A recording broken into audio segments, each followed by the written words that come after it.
Alamogordo, New Mexico.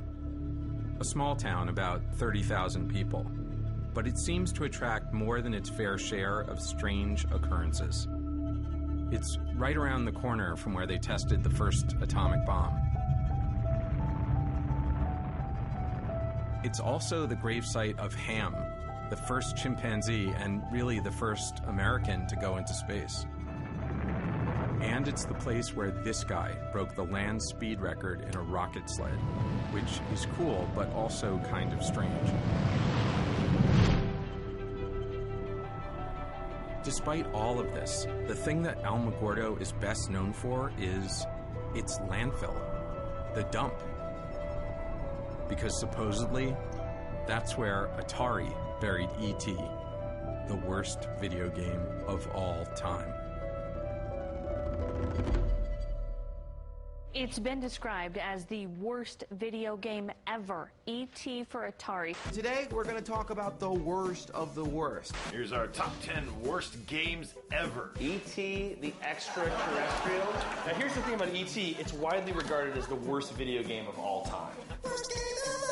We have this myth or this legend of something that happened 40 years ago.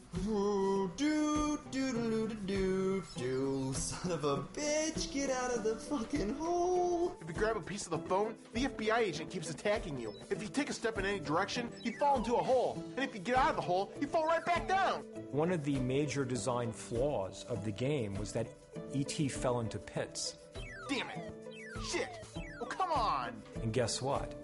It now lives out its days in a landfill. It's rumored that decades ago, truckloads of that game were dumped in the Alamogordo landfill.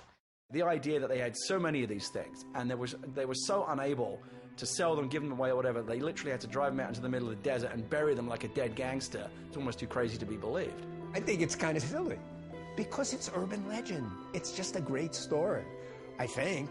I believe that this story endures because the adults just don't get it. And that's satisfying to the young people. Whenever you look at what the reasons are for it, nothing makes sense. What drove someone to need to hide this stuff so intensely?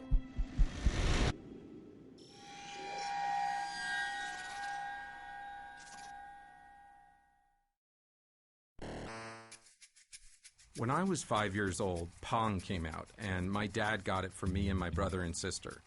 When the Atari 2600 came out, Atari!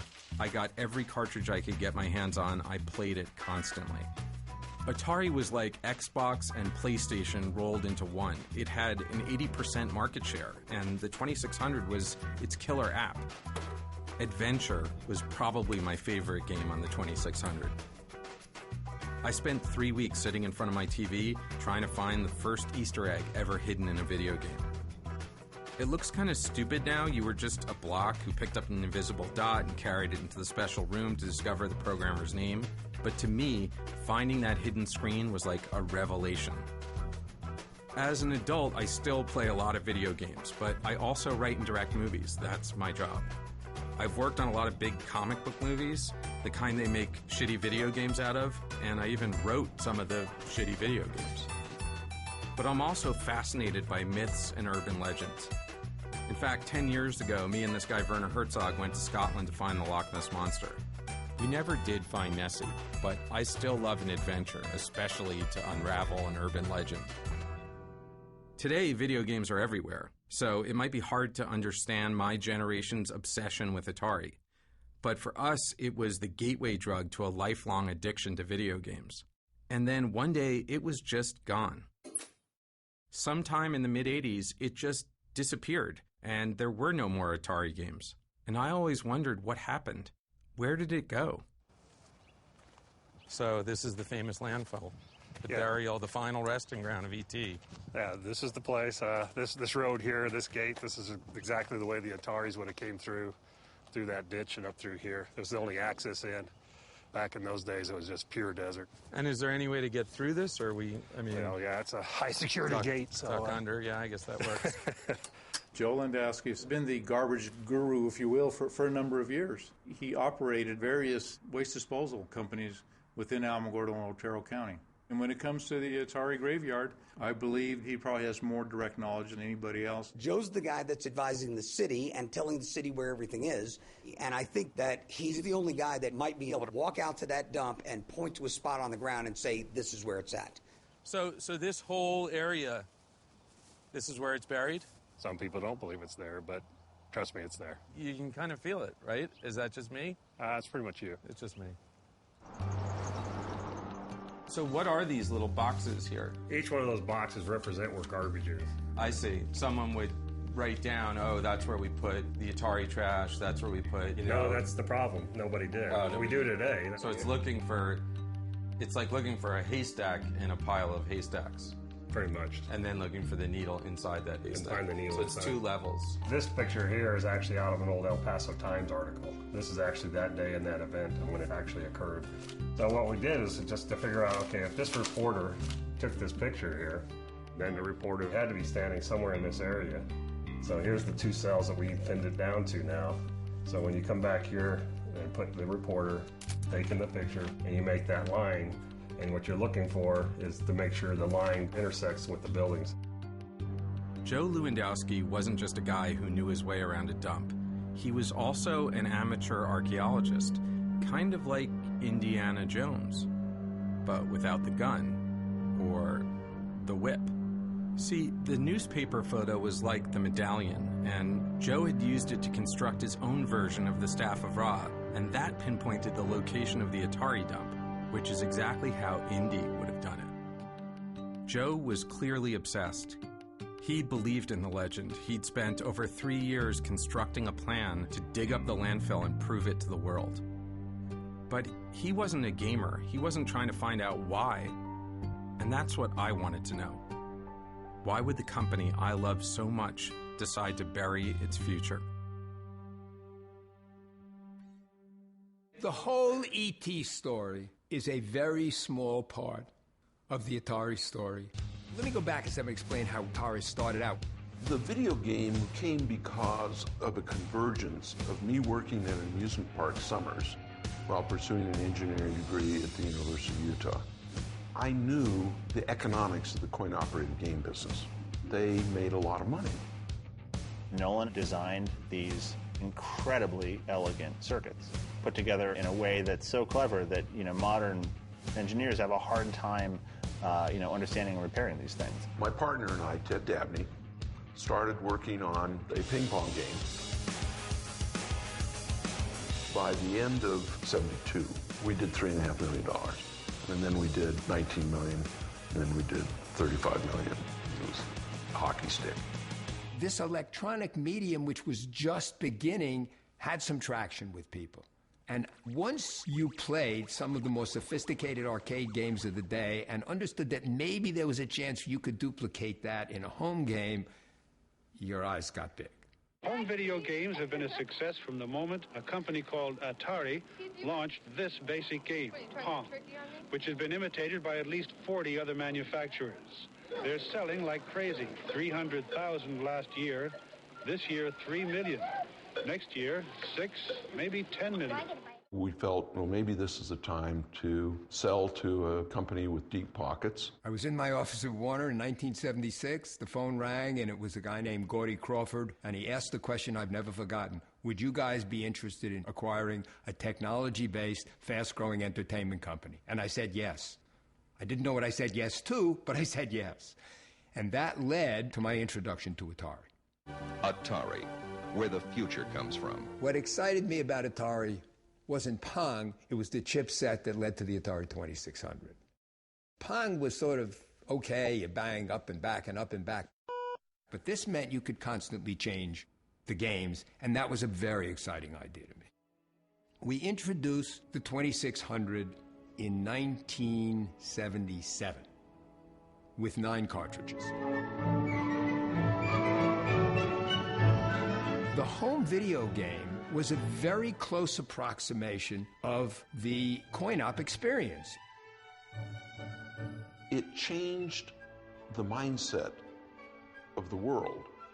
Turning the television from a passive medium into an active medium, that was what we knew we were doing, and that was super exciting to be the pioneers in that field.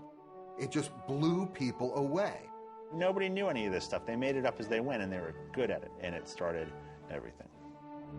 It was playing those games that taught people the potential of a computer. Atari, at some level, brought the computer revolution.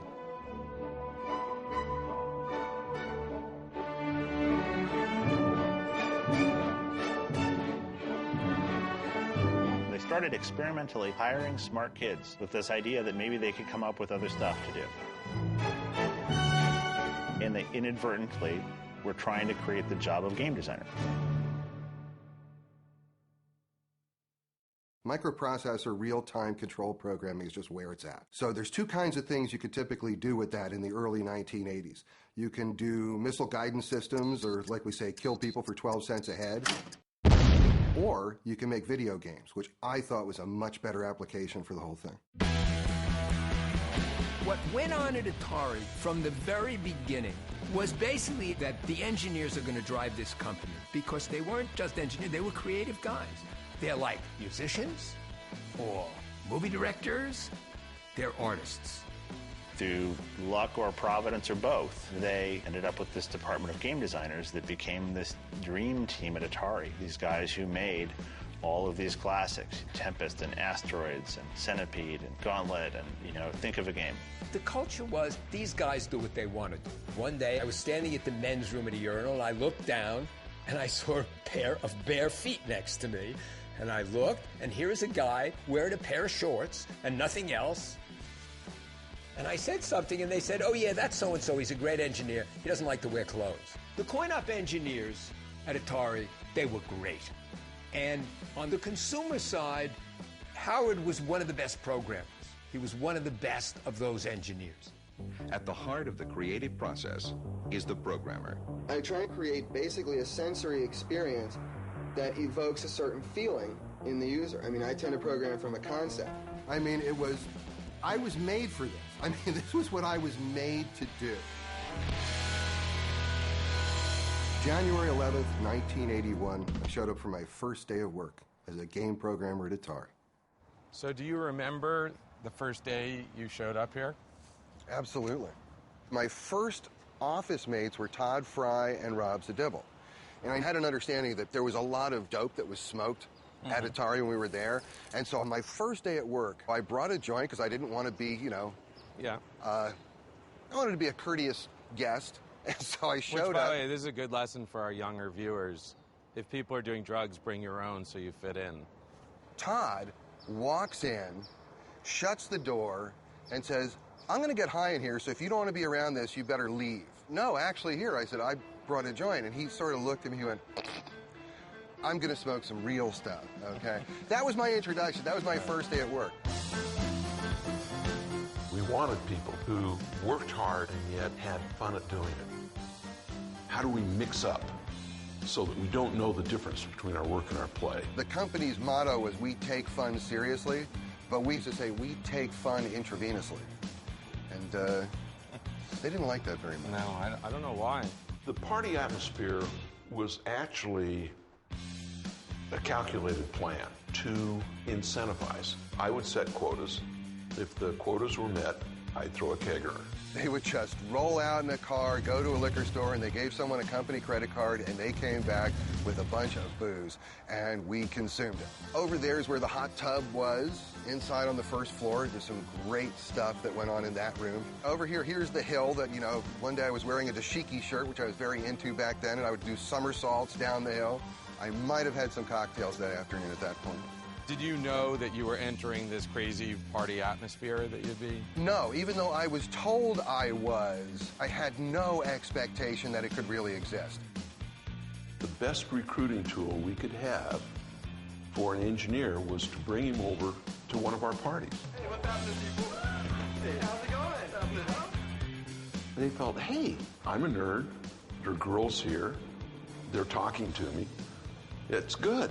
That was the culture. These guys are the lifeblood of the business. They do what they want to do, and that's fine.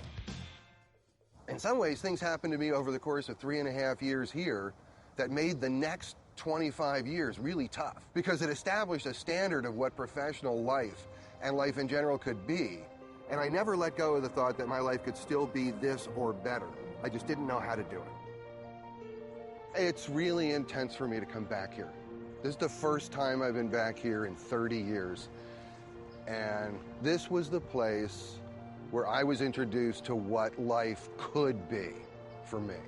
What a working life could be, what real creative satisfaction could be, what doing something really meaningful could be. Those are all things that come back to me in this moment.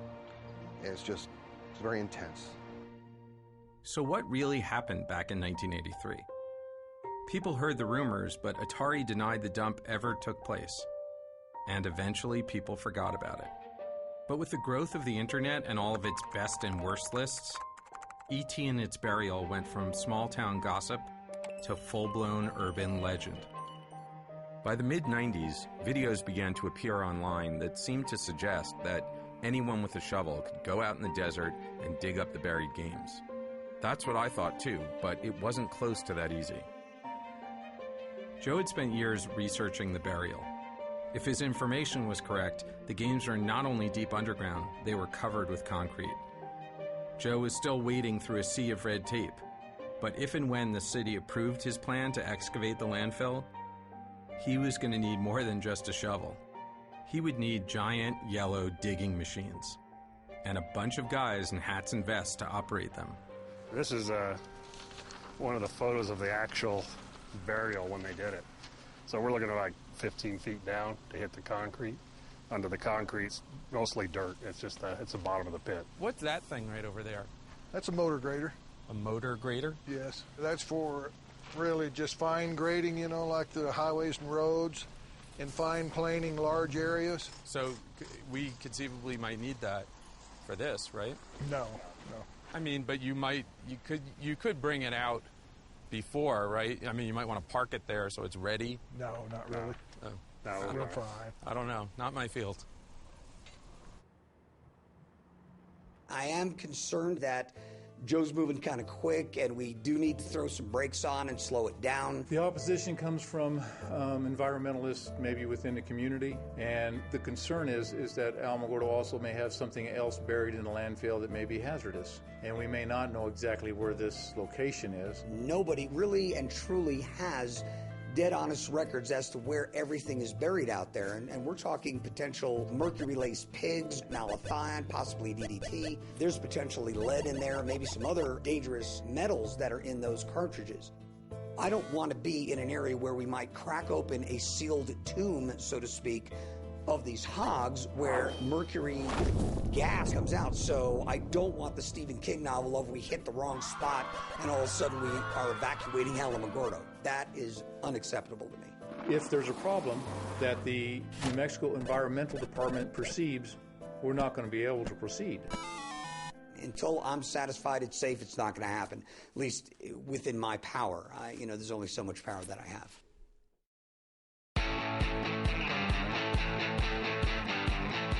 So for my first game, they wanted me to do a coin-op conversion.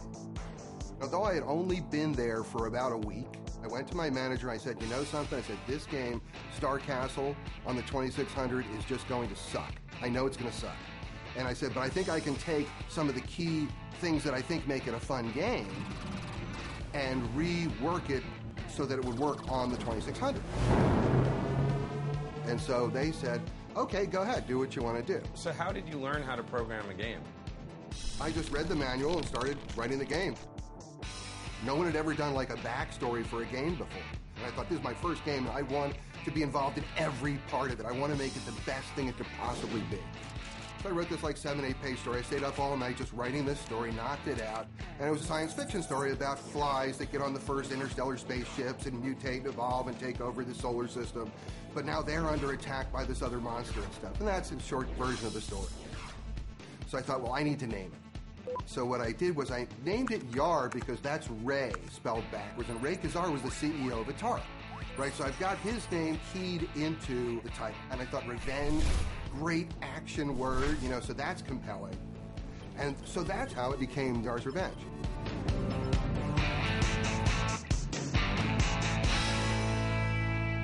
When Yars' Revenge came out, it was a hit. It was huge. Games that could look like Yars' Revenge looked, that could draw that kind of stuff, were like magical. Even though Yars' Revenge might look primitive, you know, it looks like the superconducting super collider compared to a lot of the games that were out there at the time. I remember the first time I put the cartridge and I was like, what is this? It really is a very innovative shooter of that era.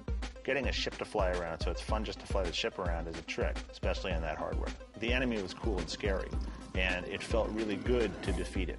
You feel like it's your victory when you beat those challenges, and you feel like it's your defeat when they beat you. And you will keep coming back because you didn't lose by being cheated. You didn't lose because the game did something unfair. You lost because you weren't quite good enough. And all of the great games sit right on that edge. I remember playing Yars' Revenge one day, and we happened on this trick that let you, if you were on this right spot at the right time in the game, and it was in between levels, these initials came up. The initials were HSW. To us, it was some weird mystery, like we had to figure out what HSW meant. And finally, in one of the game magazines, they published what HSW meant. Turns out HSW means Howard Scott Warshaw, the guy who made the game. Yars' Revenge was the first game that Atari ever did where the programmer's name went out with the cartridge. Yars' Revenge had a lot of firsts, and that was just one of them. Yars' Revenge is the best-selling original game for the Atari 2600. It sold something like 1 million copies. Every reviewer at the time thought Yars' Revenge was one of the best games Atari put out.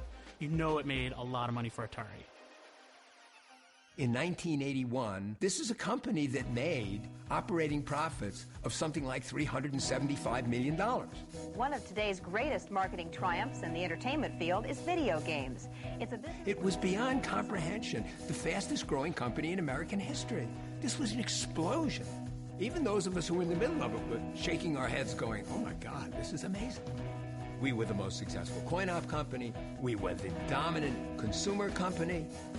And we sat around literally saying to ourselves, what are the categories of games? What are the capabilities of the 20th century? Where is this industry going? Everything that Joe has put together on this Atari graveyard so far seems to be coming true. I'm in favor of the Atari games being dug up because it is the largest myth in the gaming world. I believe that Joe just thinks it'd be an outstanding event for Alamogordo and a way to get us on the map. On Tuesday, Alamogordo's City Commission approved a deal to dig in the old landfill within the next 6 months. The city has given its okay, and now the state has given them approval. Film crews will be in Alamogordo. The documentary film crew will start probing the dump for their strange buried treasure at 9:30 a.m.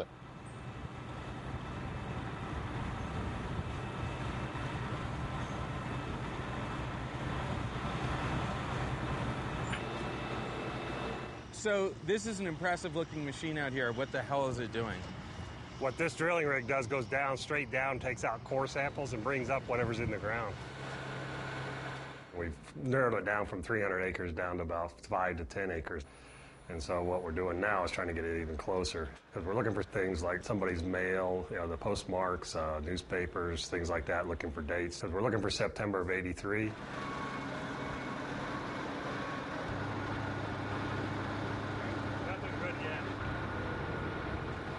Don't you think people are going to be disappointed if we dig it up and we don't actually find the ET games? I mean, wouldn't that be... That'd be very disappointing for all of us, all the work, 3 years of work put into this. So what do we do then? You're just going to dig up the whole landfill or something? No, we can't. The Environment Department will not allow that to happen. You're saying that there's a possibility that this could turn out to be a giant waste of time. I think I said it before. I'll bet the car, I won't bet the house.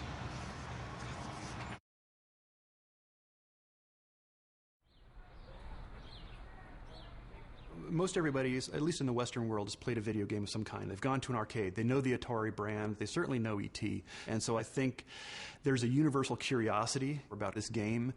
You know, something did happen those couple of nights in 1983 that I think it merits serious investigation.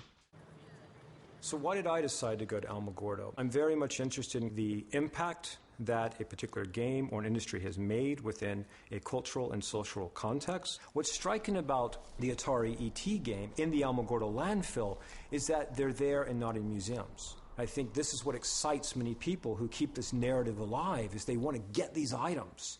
They want visible proof. They want some kind of tangible evidence that that dump did take place. I've been professionally making games since about '94, but more than that, I'm somebody who's been chiefly doing a lot of historical work with video games, trying to preserve video games and get people to understand that video games are more like art. And so I've been doing a lot of video game preservation and education. I always thought one day I'm going to go over there and I'm going to see finally, once and for all, like where it's buried. I almost don't even really need to know what's in it. I almost want to keep that mystery alive.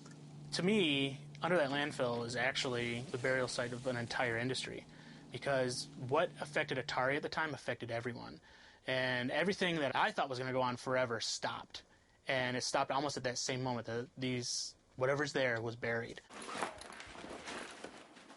So for me, I want to find out what is there. It's like opening the Ark of the Covenant. It's like you kind of want to look, but is my face going to melt off? I don't know.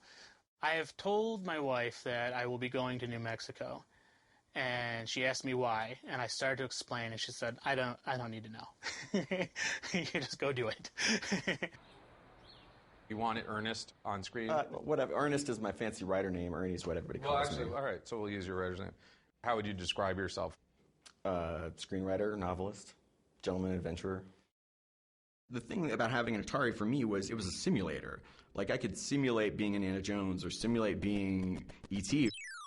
Having access to that and coming from a family of like modest means and not having to, beg for quarters and just being able to play as much as you wanted, that was such a huge part of my childhood and fed my imagination. And that was the inspiration for Ready Player One, my novel. The idea of like, what if Willy Wonka had been a video game designer and he held his golden ticket contest inside his greatest video game creation. And that all came from finding those Easter eggs in all those Atari games. I felt like a little kid this past week, like getting ready to go to camp. Alamogordo and the Atari graveyard, for me it's like holy ground. And that was when I realized my DeLorean's already in New Mexico. I just have to fly to Santa Fe, pick up my DeLorean from George R.R. Martin, who was using it for the Back to the Future screening, and drive it down to Alamogordo. I could stop at the Very Large Array, also hit Roswell, and then go to Alamogordo and be there for the excavation of the Atari graveyard. As soon as those tumblers clicked into place. I'm like, the most epic road trip of all time, I have to go. It's like I'm Indy going to Westeros to meet Doc Brown and then save E.T.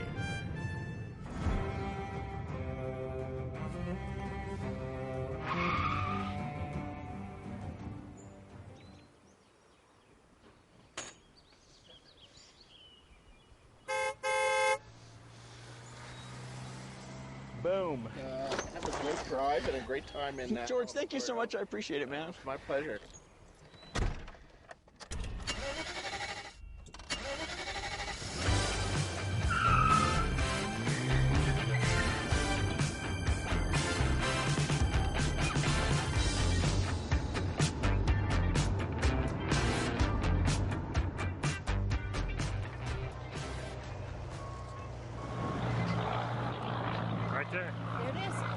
This is a good piece of evidence because right here... Is that the date right there? Right there. You got Sunday, October 2nd, 1983 right there. That's good, right? Yeah, Atari was from the 23rd to the 29th of September. So this is like a week later. Well, it's not even a week. It's like 2 or 3 days later. Well, I'm not that good at math. The Ataris would have been on the bottom, then garbage from the following weeks would have been piled on top. Right. So where are the games? This is the following week. In here. No games yet. No Atari stuff at all? No, not yet. Not yet. Okay. I love the challenges. I love the mystery. I love the especially when people say they'll never be found or they're not there. That just makes the challenge even better. I put 3 to 4 years of this research, planning, the politics, the environment department. I mean, many, many, many things to get to this point. Yeah, now it's very important that we find them.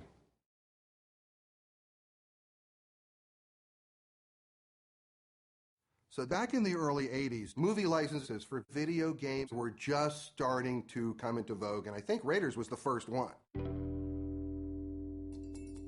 So they needed someone to do Raiders of the Lost Ark. I think what happened was Yars was very successful, and so they wanted me to do a big game, and then it was up to Spielberg.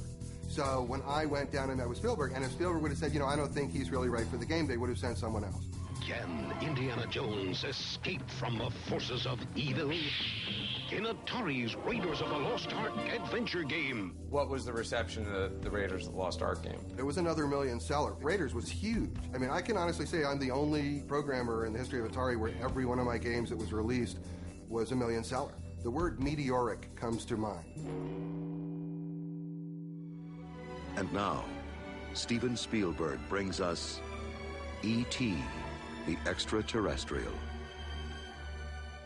Spielberg says, well, you know, my pictures, they open slow, and they build, and they hold, and da-da-da-da-da-da. And I just looked at him, and I didn't know anything. I said, not this one. It was E.T. I said, it's going to open huge, and it's going to stay huge.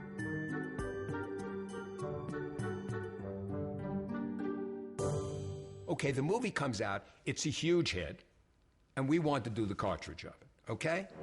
You know, every time you try to take some kind of a property and move it into another medium for a pure profit motive, you get trouble. Specifically, with respect to games, you know, it's like, oh, you know, like, let's go see if we can exploit this movie as a game. You know, maybe we could make extra money out of a profitable franchise.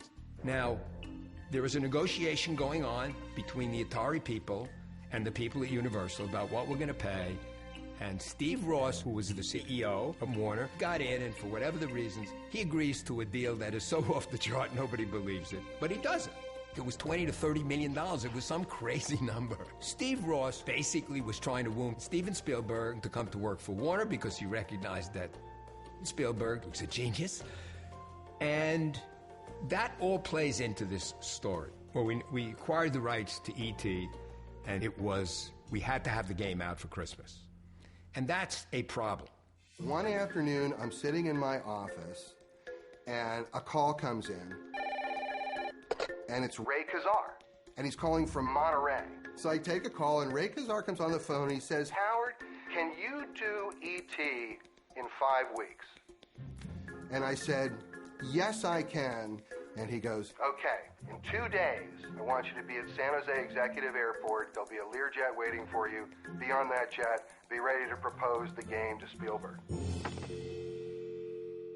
During that meeting, when I flew down on the Learjet to go meet Spielberg and present the game to him, even though I only had 5 weeks, I still wanted to innovate. So I proposed a 3D world that the game was going to take place on. And the huge scope of what I was trying to achieve, it walks that line between really trying to make something happen and venturing into the impossible and walking off a cliff. The emotionality of the game was supposed to come out through the interaction of the characters. You have the FBI agent who's interested in what you have. That's why the FBI agent just steals stuff that you were holding. You have the scientist who's interested in who you are. The scientist actually carries you back to the city because they want to study you. And Elliot comes in to save you. There's times where you can call Elliot, and he will help you out. And so those are the kind of things that I had that I thought created possibly some sentiment. And at one point, Spielberg says to me, he goes, you know, couldn't you do something more like Pac-Man? No, Stephen, we need to do a game that's fresh. We need to do something that's really worthy of this movie. How simple you can make a complicated game. It's how complicated a game can you make subject to the constraint of easy learnability. My job is to produce a cartridge that is going to sell for Atari. A typical VCS game at the time took 5 or 6 months, and this was going to be in 5 weeks. You might think, no, nobody can do a game in 5 weeks, like most people in the department would think. But I don't think that way. I think, yeah, I can do that. The word hubris comes to mind. I mean, whatever it is I might have been full of, I was overflowing with it at that point. Because if the game can't make the Christmas market, the game is a total waste. They're going to miss their window. So that was the big thing. It was the $22 million bet that you could turn the game around in that time. I had a development station moved into my home, so I could be basically working on this game almost 24 hours. We found that there was a good probability of success if we took a coin-operated game and just ported it over to a game that we could play on the VCS. E.T. didn't have that. Hello? Somebody out there?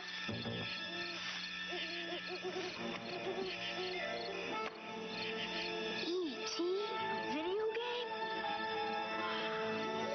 It's the video game that lets you pretend you're E.T. Okay, so the game's done, and one of the conditions I asked for was that Steven Spielberg is the one who approves the final game. So Steven Spielberg played the final game and approved it for release.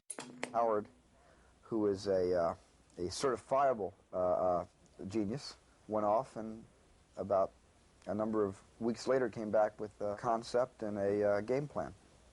And I was amazed at how difficult it was, and yet at the same time how much fun it was to play. Have you seen the latest update? I've seen the final game. Are you happy with it? Oh yeah, it's my favorite, course, I'm biased. I made the movie. So Steven Spielberg thought it was okay, so I thought, all right, I'm good with that. And not that I'm blaming him for anything. No, of course not. But it's his fault. The video game that lets you help E.T. get home. Just in time for Christmas.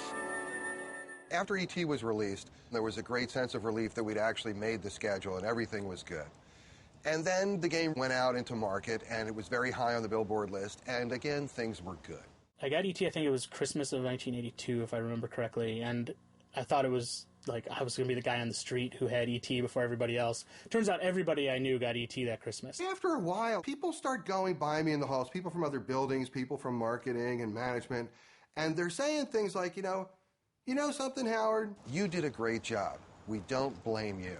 That was really something what you did. You really came through for us there, and we don't want you to think we think anything else.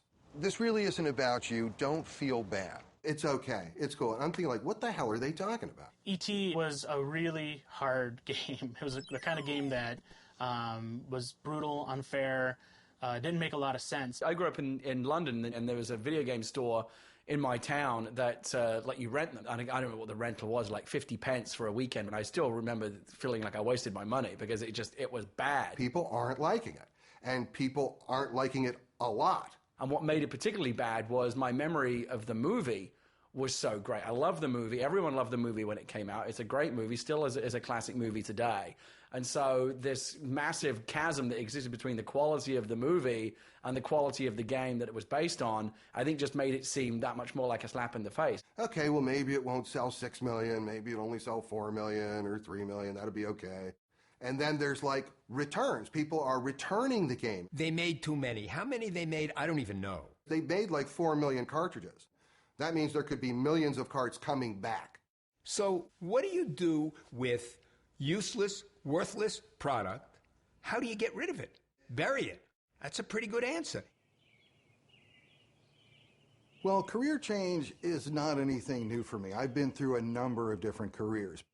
I actually went and got a California real estate license and then a broker's license and did that for a while. And I did that just long enough to know this was like the last thing in the world I wanted to do. And now I am a licensed practicing psychotherapist in California. And I'm a very unique therapist in that I have a master's of engineering and I also have a master of arts in counseling psychology. I mean, I'm the Silicon Valley therapist. I'm very good at translating between English and nerd. And this is the first time since I left Atari that I feel I'm doing what I really love doing.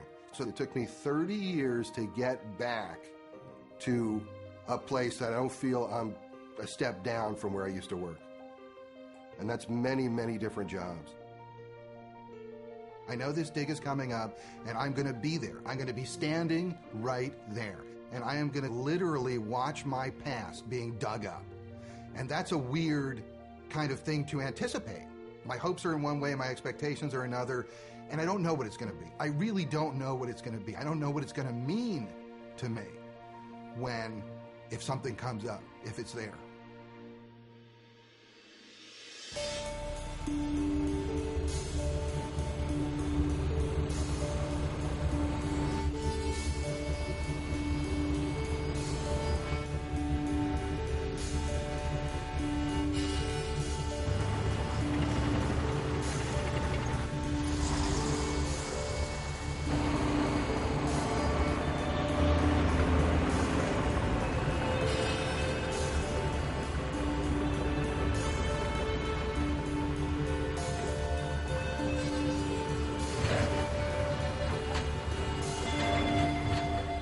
Part of punk archaeology is that sense of community and the fact that we're helping each other out to address the issues that we're interested in. And most of the time we're doing it on a volunteer basis. It's going to be interesting to see how they decide to excavate in order to clear a better area, so that we can get at more of the content that we need.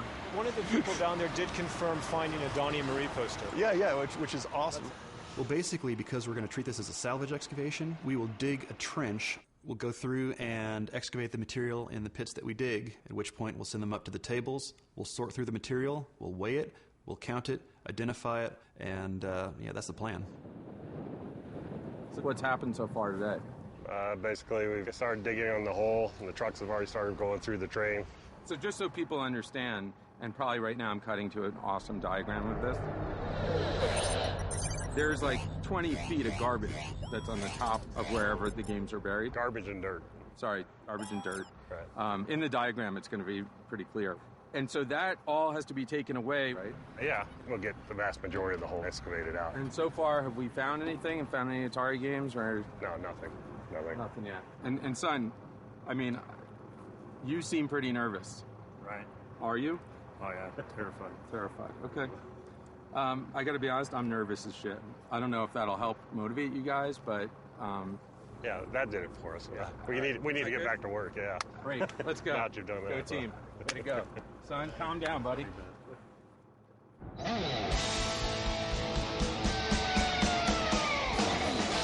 People say nerd or geek, I say enthusiast. I love things, and I love people who love things. Like, if you just spend all your time focusing on all of the amazing, like, art and entertainment that's being made, there's so much of it happening now, you can't even take it all in. It's like The Dig. When I tell people, like, the right kind of people about it, they're like, I can't believe that's finally happening and that you're going to get to be there. You know, I get, look, goosebumps talking about it.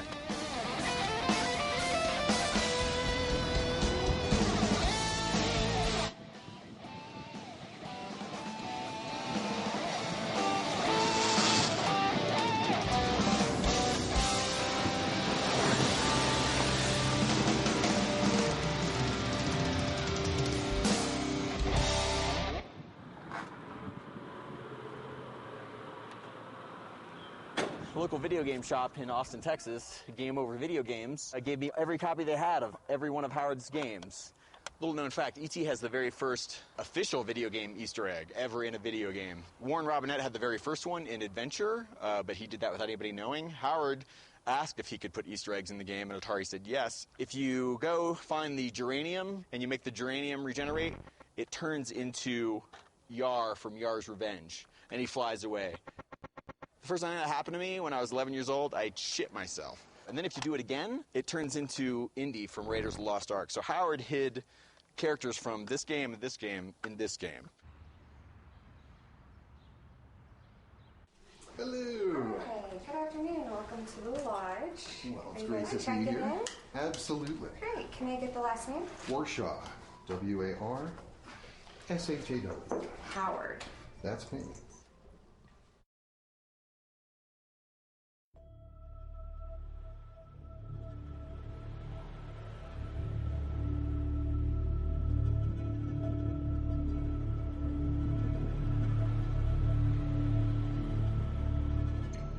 So it's the day of the actual dig, and my wife and I are in a van on our way to the landfill.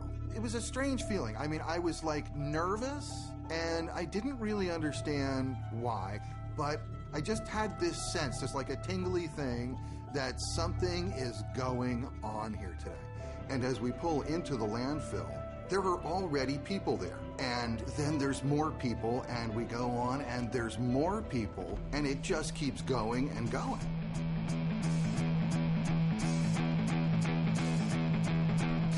This sort of felt like a religious pilgrimage to me. I called up some friends, said, hey, can we get down there? And I asked my brother-in-law if he wanted to go. Heck, let's do it. Let's check it out. And my wife said, whatever.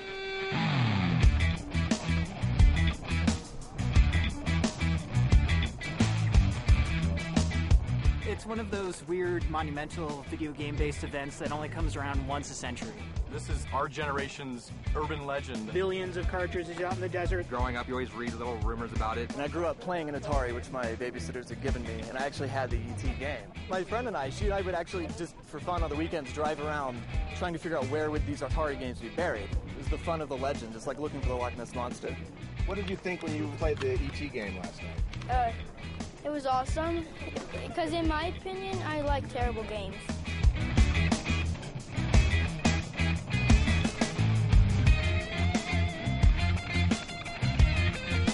To come back and to relive the feeling I got off those games is something I couldn't pass up. I just want to know about the urban myth, see if it's really buried out here. I just came out here to be part of video game history. had to see whether it's true or not. You have to be a special kind of nerd to be able to want to drive 28 hours for a video game. The myth that E.T. the video game for the Atari 2600 was the worst video game of all time, it would be so great to debunk that because it's just not true. And also to redeem Howard Scott Warshaw because he's an amazing video game designer and his game was great. Cool car. Yeah, I like that. E.T.'s in there.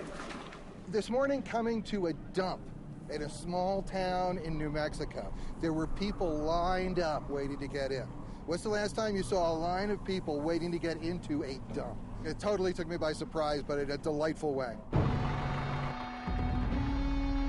You never go to a dump unless you're throwing something away, and here we are trying to find treasure, buried treasure. I think they'll find something. The cartridges had to go somewhere. Why not here? It is a lot of open space. It's a great place to dump 1 million cartridges. There is a definite possibility that there is games. This is archaeology for the time I grew up. So nostalgia for anything that came out of that era is pretty high.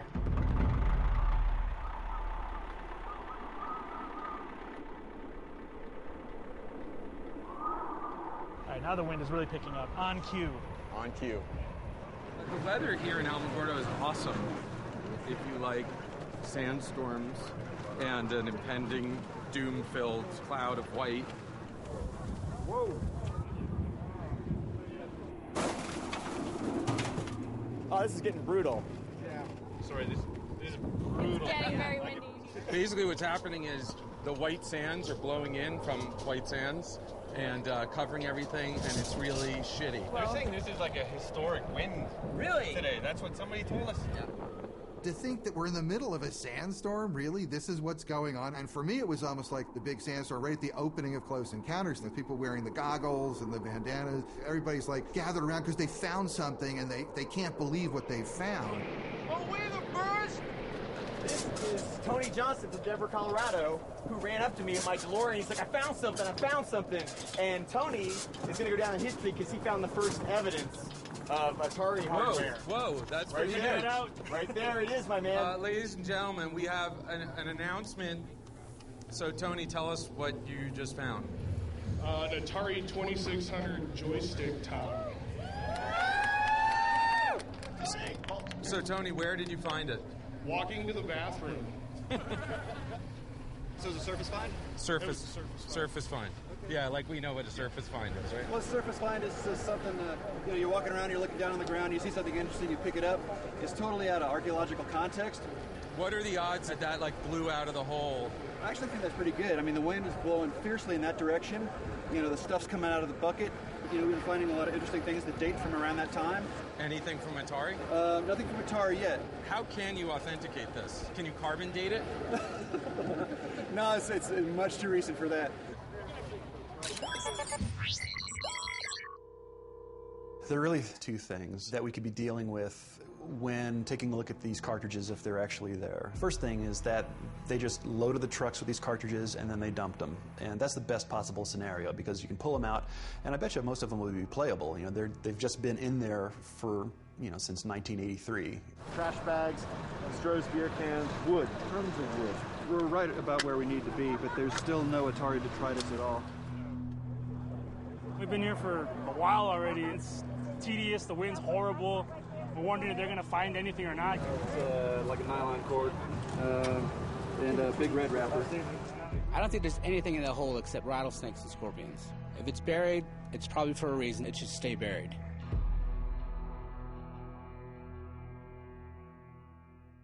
I wasn't thinking that something was really messed up until late '83. To me, Atari was never going to go away. It was this thing that was just part of my life, and the thought that there could ever be a day where there was no Atari or no Atari 2600 never crossed my mind. E.T. comes out, and E.T. is not so great, and somewhere toward the end of the year, I'm starting to wonder, are we making our numbers? Which leads to one of the worst nights of my life. On December 7th, 1982, I get a call from Dennis Groth, who was the CFO of Atari, and he says, Manny, here's the new budget. And it's a huge shortfall from what we had been told. Warner Communications said today that its once booming Atari business lost another $180 million in the third quarter, for total losses this year of more than $500 million. I was starting to see enough signs in the company that things were starting to unravel. It was unraveling hard and fast, and we didn't have any ready solutions. Several Atari executives, including Atari's chairman, Raymond Kassar, sold Warner stock shortly before the negative earnings announcement and the decline in the price of the stock. Kassar denies any wrongdoing or impropriety, but a number of stockholders have sued Warner. So they got rid of Ray Kassar and they brought in a guy from Philip Morris, and when he came in, Atari had 10,000 employees, and within about 4 months or 5 months, Atari had 2,000 employees. I really got that we had lost 80% of our staff. In the short run, the market is frequently irrational. In the longer run, hopefully it's rational. The wild upside ride was over. I did not understand the extent of the downside ride that was coming. This is slipping away. The train is derailing. It's not going to keep riding, and what am I going to do next?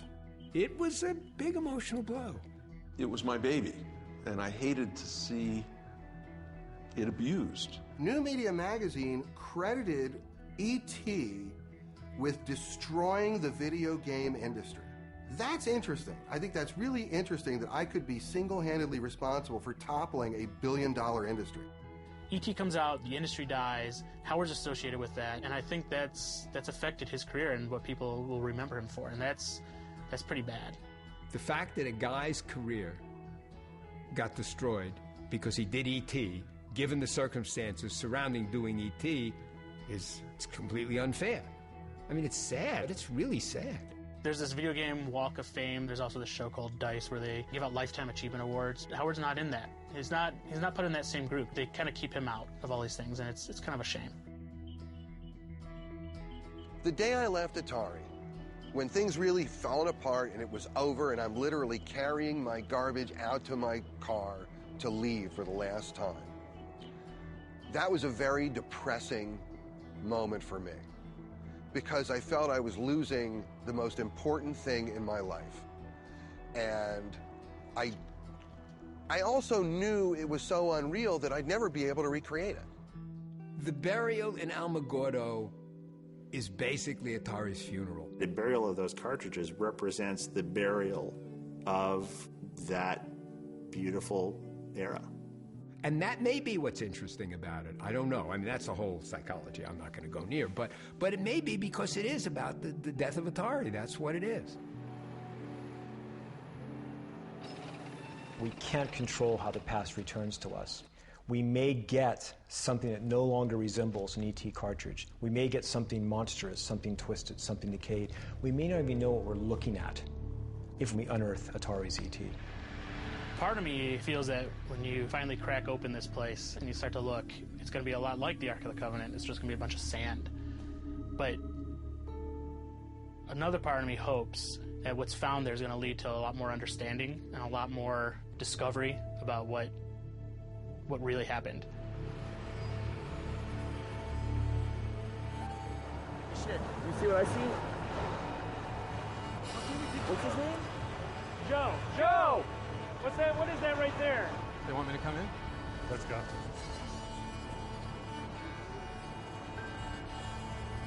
So what's up? You guys find something? I should have brought my binoculars. Can you show me?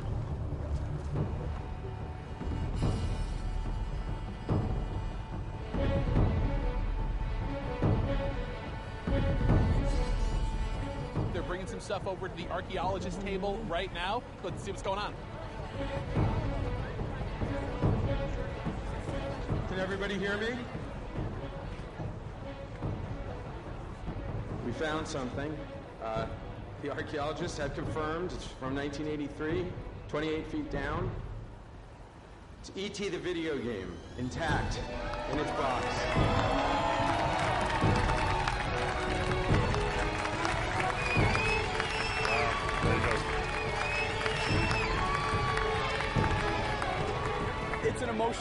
emotional event. They backed up this legend with fact, and it's incredible to be a part of it. Good job, Joe. I wasn't nervous till we got down to that where he was almost reaching his max land. But yeah, it was a big weight off my shoulders when that bucket came up and E.T. was there too. Congratulations, dude. Thank you. I didn't think they were going to find them intact. I thought for sure they'd be crushed and ruined, but now I got goosebumps. And it's not because of the dust storms. What's this moment like for you? Look at all the excitement that's been generated today over something I did 32 years ago.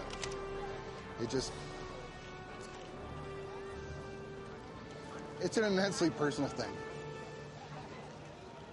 What it took to make these games was a lot. And this one was done in 5 weeks. That was one of the hardest 5 weeks of my life.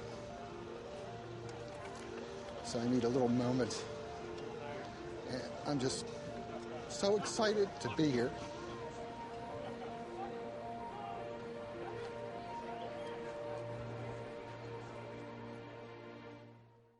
A lot of these people who were complaining about E.T. had never actually even played it. And ever since then, I would talk to people, and they would talk about E.T., and I'm like, well, have you ever played the game? And it would come out that they didn't. They would just kind of continue this myth of the game being really horrible. It is a good game. It wasn't the worst that Atari had to offer. I remember getting a game called Firefly. That is the worst game for Atari. That's what everybody should be focusing their efforts on, not E.T. Let me be clear, the worst game ever made was obviously Trespasser. So I just want to be clear with that. With the shitload of just horrible, poorly made, cranked out Atari games, to call E.T. the worst one is just shameful. In contemporary game culture, we like trashing games. I don't mean putting them in landfills, but verbally, trashing game design. It's become fashionable to sort of regard E.T. as the worst video game of all time. In fact, it makes everybody's list as the #1. And I'm going to go out on a complete limb here and say, and maybe people will attack me for this, but I'd rather play Atari's E.T. than any Call of Duty. You know, in context, given the time and the situation that Howard had to live in to program that game, it really is an astonishing masterwork. If he made an amazing fucking game that's a whole self-contained world in 5 weeks, that's even more impressive. I don't know any human being who could have turned E.T. in the time frames involved into a really successful game. He should be applauded for being able to have done anything in the time that was allotted. The scorn should be heaped upon those who thought that it was even rational to try to build a cartridge in a month and a half. The analogy that people always use for these first-timers, for people who try something first, is the first penguin analogy, where the first penguin who jumps down the hole through the ice is the one who invariably gets eaten by the seal. But if there wasn't a first penguin, then the penguins would be going down through the ice. So, sucks to be the first penguin, but somebody's got to do it.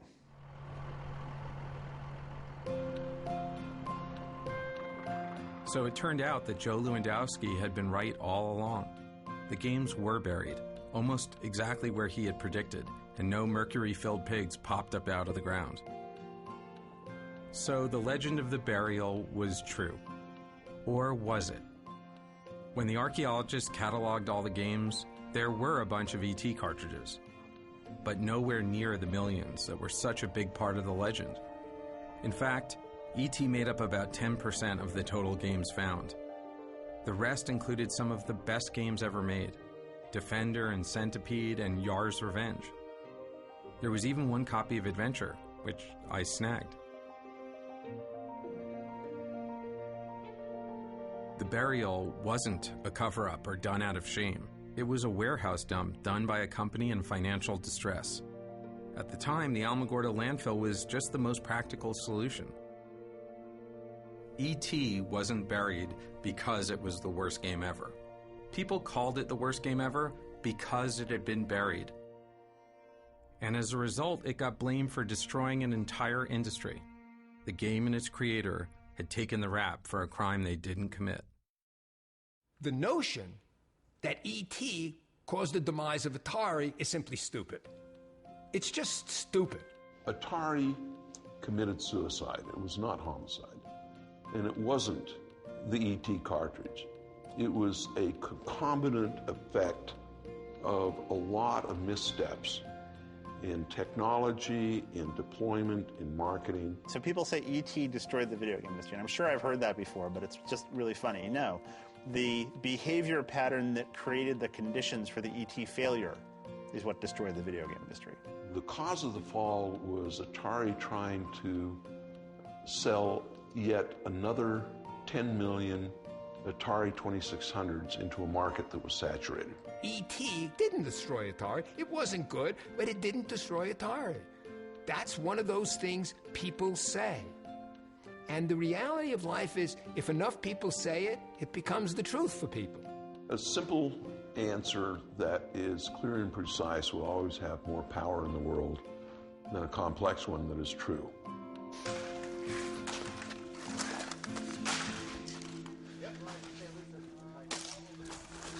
Here's another ET six-pack. What I would like to see happen is I would like to see whatever remains are recovered will then find their way into a museum in the service of game history. Well, you know, the city of Alamogordo owns the games and what have you that came through there by virtue of the fact they're in our landfill. We might be able to sell them on eBay. So if another terrible video game needed to be buried, would you be prepared to let it be buried in Alamogordo? Absolutely. Come on down. We'll bury your game. Atari was the first great consumer company to come out of Silicon Valley. It was exciting. It was different. It was the first engagement that a generation had with computers. So a generation grew up being introduced to the computer age by Atari games. We brought a whole massive new entertainment medium into public consciousness. So for a whole generation, we are the definition of the video game era. And it's cosmic. These guys really never got their due for really starting the whole industry. 3 Lives was invented by a person. Flying a ship around was invented by a person who had to figure out what that was. And it was so good that it was copied everywhere. And because it was copied everywhere and because it's so ubiquitous, it's impossible to remember why it was so special. I think Atari's legacy is that we started the Silicon Valley ethic of engineers as rock stars. It didn't exist before. I think the casual culture, the meritocracy didn't exist before. I believe these are underpinnings of the things that made and continue to make Silicon Valley a special place in the world. And I think that Atari will continue to endure as an icon of innovation.